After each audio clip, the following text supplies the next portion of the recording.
Hi, my name's Trevor, and recently I ran a crowdfunding campaign on Pozible, which was successful, which is awesome.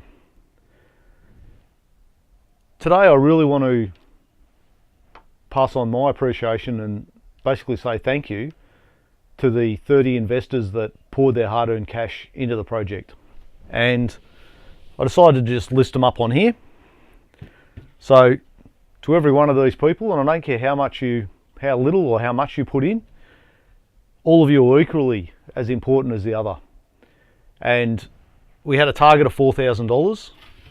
We ultimately tapped out at $4,460, so I can't complain. I mean, that's the mission there, accomplished, done, and it's only through all of these people that we'll be able to produce this thing. And the money's only part of it, but it is a very important part. And like I say, being able to run this sort of campaign on Pozible was exciting. It was my first crowdfunding campaign. And I did get asked time and time again by different people as to why I chose Pozible. There are various other funding platforms out there. But I'd actually been recommended this by a friend of mine who I know over the internet, who's done a bit of filmmaking themselves, and they said they liked the dynamic of it. One of the things that I thought was important was with Pozible, you set your target, you don't get any of your money unless you hit the target.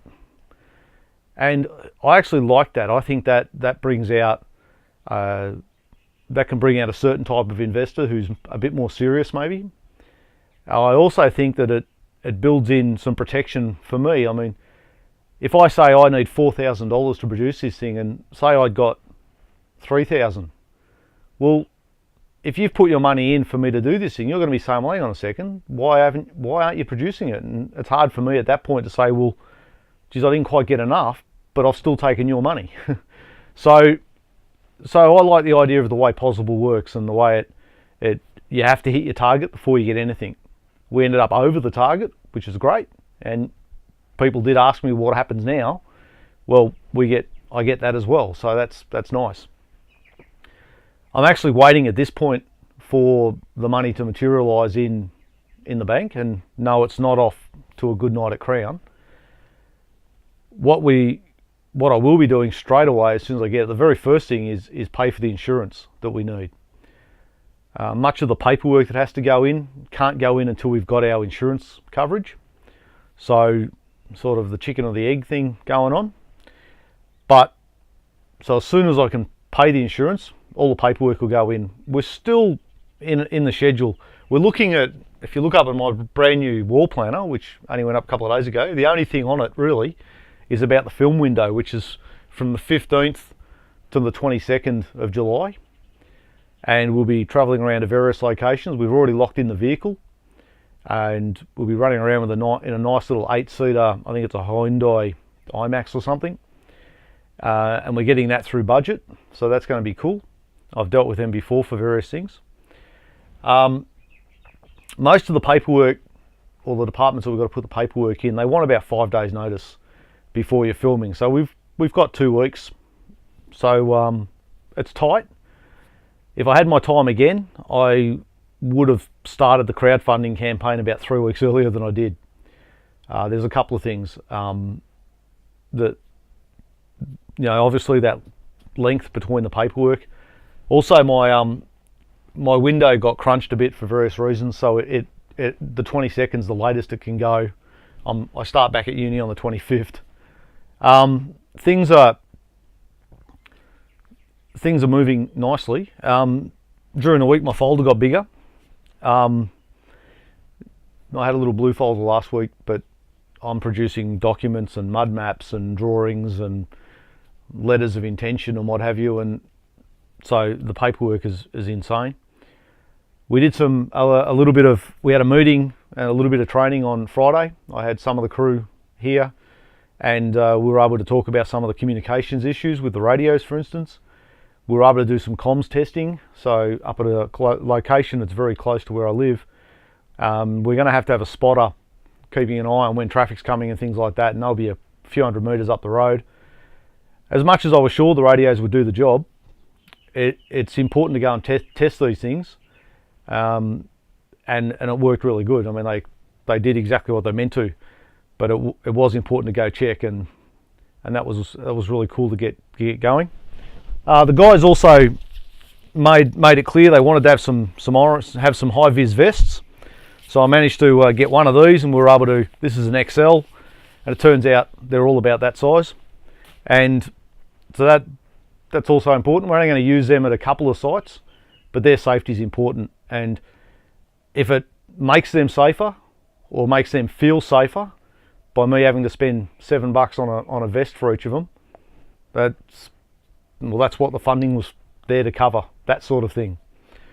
So I haven't got a problem with that at all. We've had a couple of other locations lock in during the week, and we're going to have some very exciting interviews to do. More on that in coming episodes. Like I said, I'm waiting for the dollars to materialise, and hopefully that's tomorrow, and I can pay for the insurance, go get some equipment, I'll go get another kit of the radios. Someone did ask me during the week as the budget got tighter whether the radios was what was going to fall off the wagon, and no, we need them. They are going to be absolutely integral to our operation.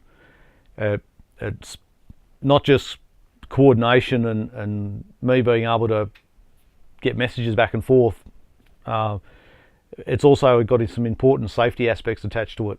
You know, these guys, if I need to tell everyone to let's pack up because, who knows, Melbourne's weather could be an issue, and suddenly we're going to have hail and lightning. Well, it's easier to tell one message and to all of them than try and ring them all separate or send group texts. So I've had this conversation with someone this week as well about who said that the radios are redundant technology, and I said, yeah, that's why these companies are still producing new radios. Yeah, the world may have become addicted on smartphones, but there's all sorts of industries, from emergency services to police, the army,